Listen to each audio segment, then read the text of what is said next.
धाराओं को हमेशा याद रखिएगा, जितने लोग बैठे बहुत सावधानी से सुनो। भक्ति में 3 भाव कभी भी आपके नष्ट ना हो। सबसे पहला विश्वास। अरे ठाकुर जी आपके विश्वास की परीक्षा लेने के लिए इतना तक कर सकते हैं कि आपके अत्यंत समीप रहने वाले प्रियजनों को भी कुछ हो सकता है, और उसके बाद अगर कहीं आप विचलित हो गए तो ठाकुर जी समझ जाएंगे कच्चा है, अभी विश्वास है नहीं। इसलिए चाहे जैसी स्थिति आ जाए भरोसा मत तोड़िएगा। विश्वास भक्ति में सबसे पहला। चाहे जैसी स्थिति परिस्थिति कुछ हो जाए, आप अपना विश्वास मत डगमगाने देना। दूसरा, संबंध। ठाकुर जी से जो आपका संबंध है उसका कभी विस्मरण मत करना। अगर एक बार आपने ठाकुर जी को भाई बोल दिया है तो फिर जीवन भर निभाइएगा, क्योंकि आप लोग तो केवल बोलते हैं पर ठाकुर जी दिल से सुन लेते हैं बात को। और फिर जब आप निर्वहन नहीं करते ना अपने संबंध का, तो ठाकुर जी को बहुत पीड़ा होती है।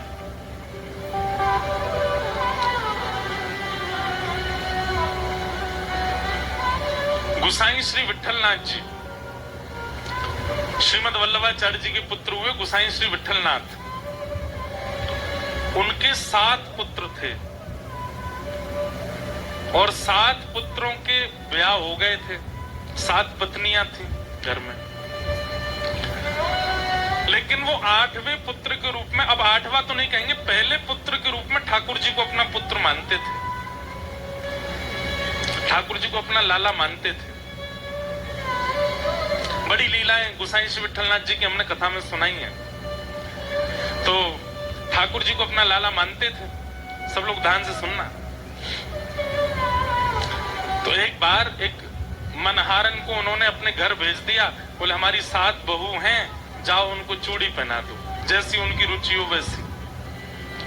मनहारन आई, किसी ने लाल चूड़ी पहनी, किसी ने हरी चूड़ी पहनी, किसी ने, सबने पहनी जैसी जिनकी योग्यता। 7 बहुएं पहन के चली गई। इतने में छोटी सी लाली आई और उसने अपने छोटे छोटे हाथ आगे किए, बोले हमें भी पहनाओ। तो मनहारन बोली अरे तू कौन की लाली है? बोले मैं लाली तो बरसाने क्यों, पर गुसाई विठलनाथ जी की मैं भी बहू हूँ, 8वीं बहू हूँ। और 8वीं नहीं, ये सबरी दूसरे से 8वें तक मैं पहली बहू हूँ गुसाई जी की। अब छोटी सी बोले बहू बहू, तो मनहारन को तो बड़ी उस पर मतलब करुणता आवे, उसको ऐसे गले लगाने का मन करे। अरे लाली तू तो बड़ी सुंदर है, तेरो ब्याह है क्यों? बोले हाँ मेरो ब्याह है क्यों। अच्छा तेरो पति कहाँ है? और पति मंदिर में पुजवार है अपने आप पति मंदिर में ठाड़ो है।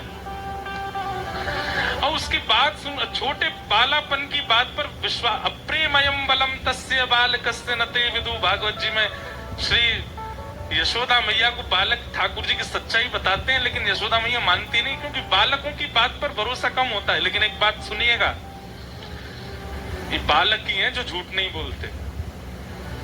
हम बड़ों पे भरोसा कर लेते हैं, पर बड़े झूठ बोलते, बालक झूठ नहीं बोलते। क्योंकि बालकों का स्वभाव सीधा होता है ना, तोतली वाणी होती मीठ, इसलिए हमको लगता है कि ऐसे ही बोल रहे हैं, पर बालक झूठ नहीं बोलते। मुझे चूड़ी पहनाओ, तो मनहारन ने तो चूड़ी पहना दी। और श्री किशोरी जी के रूप माधुरी को देख करके वो तो इतनी प्रसन्न हो गए।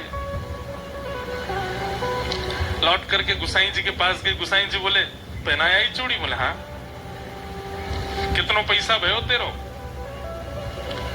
बोले महाराज 7 तो बड़े बड़े हाथ है और 8 वो छोटे छोटे हाथ है, तो 7 हाथन के तो पूरे पूरे पैसा लगेंगे, लेकिन 8वें हाथ के आधे पैसा लगेंगे।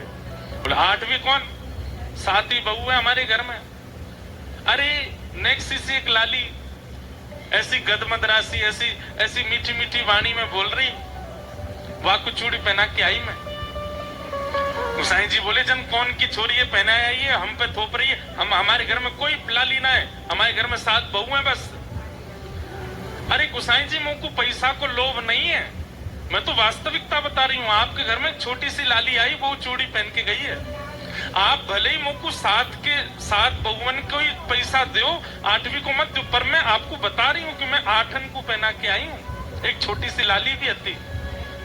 गोसाई जी बोले नहीं, मैं 7 को ही पैसा दूंगा। बोले आप 7 को दो, लेकिन मैं तो सच बताऊंगी। गोसाई जी ने उसको पैसा 7 बहुओं के हाथ के दे दिए। लौट करके घर गए, अपनी बहुओं से बोले तुम सबने चूड़ी पहन ली थी? बोले हाँ। कोई छोटी सी लाली भी आई थी? बोले नहीं, और तो कोई नहीं आया, हमने ही पहनी है। बोले वही तो मैं उसको बोला कि हमारे घर में तो कोई है नहीं, कौन है पहनाया ही? तो गोसाई जी जैसे ही अपने कक्ष में गए तो रोज रात्रि में मानसी में प्रवेश करते थे। मतलब नेत्र बंद करके मानसी भाव में ठाकुर जी को सेज पर पौढ़ाते थे, और सेज पर पौढ़ा करके मानो वहीं ठाकुर जी को कुछ लोरी सुनाते या पंखा झलते अपने मनोभाव में।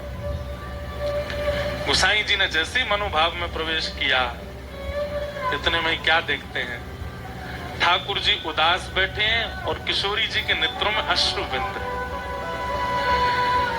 गोसाई जी बोले जय जय, कहा है गो, आप इतने उदास काहे को? श्री जी ये आपके नेत्रन में अश्रु बिंद क्यों? कहा है गो, मैंने कोई अपराध कियो या मंदिर में कोई से कोई अपराध बनो? किशोरी जी बोली आप बस इनको लाला मानो अपनो, इन्हीं को लाला मान करके इनकी सेवा करोगे, इनको उठाओगे, इनको खवाओगे, इनको सुवाओगे, इनको अपनो पुत्र मानो। कभी कोई पूछे कितने बालक, तो 8 बालक कहो, एक ये हैं, 7 आपके अन्य पुत्र हैं। अरे जब 7 पुत्रन की बहू आपकी बहू है सके, तो ये 8वें लाला की जो बहू है वाकू आपने अस्वीकार कैसे कर दी? आज हमारे घर मनहारन चूड़ी पहनावे आई, सबरी बहुआ ने चूड़ी पहनी, मैं भी यहाँ घर की बहू क्योंकि ये आपके लाला हैं। मैं चूड़ी पहनवे गई तो आपने मेरे बट की चूड़ी को पैसा ही नहीं दियो।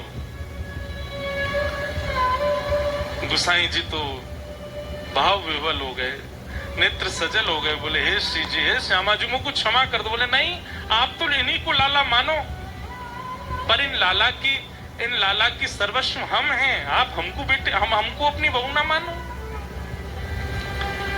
गोसाई जी आधी रात में गए, मनहारन को दुगना पैसा दे के आए और आकर के ठाकुर जी से क्षमा याचना करने लगे, श्री जी से याचना करने लगे। ये बात हमने क्यों बताई? आपने तो संबंध माना, आपने मान लीजिए ठाकुर जी को अपना भाई माना, तो ठाकुर जी को भाई मानते ही ठाकुर जी के जितने संबंधी हैं वे भी सब आपके हैं। फिर किशोरी जी आपको अपना देवरी मानेंगी क्यों? आप ठाकुर जी को अपना भैया मानते हो, आप ठाकुर जी को अपना पुत्र मानते हो, तो श्री जी आपको अपना सास ससुरी मानेंगी। बोले कि ये इनके बेटा है तो हम इनकी बहू हैं। और केवल श्री जी नहीं, फिर बलराम जी भी आपसे संबंध मानेंगे, मधुमंगल श्रीदामा भी संबंध मांगेंगे, यशोदानंद बाबा भी संबंध मानेंगे।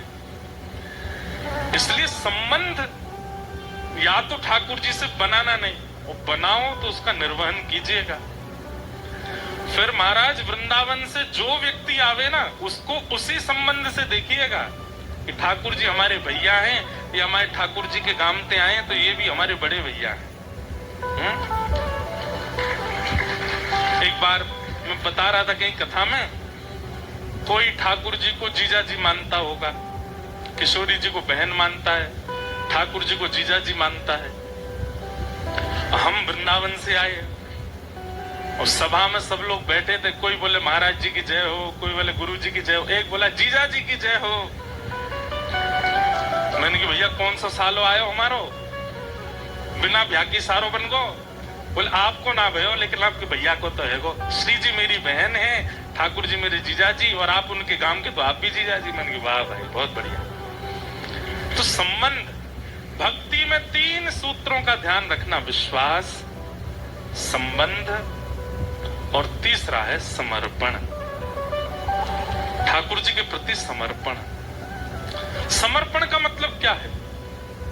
फिर चाहे एक बार ठाकुर जी के हो गए, फिर चाहे जीवन में जो हो, सब प्रसाद है, सबको स्वीकार करो।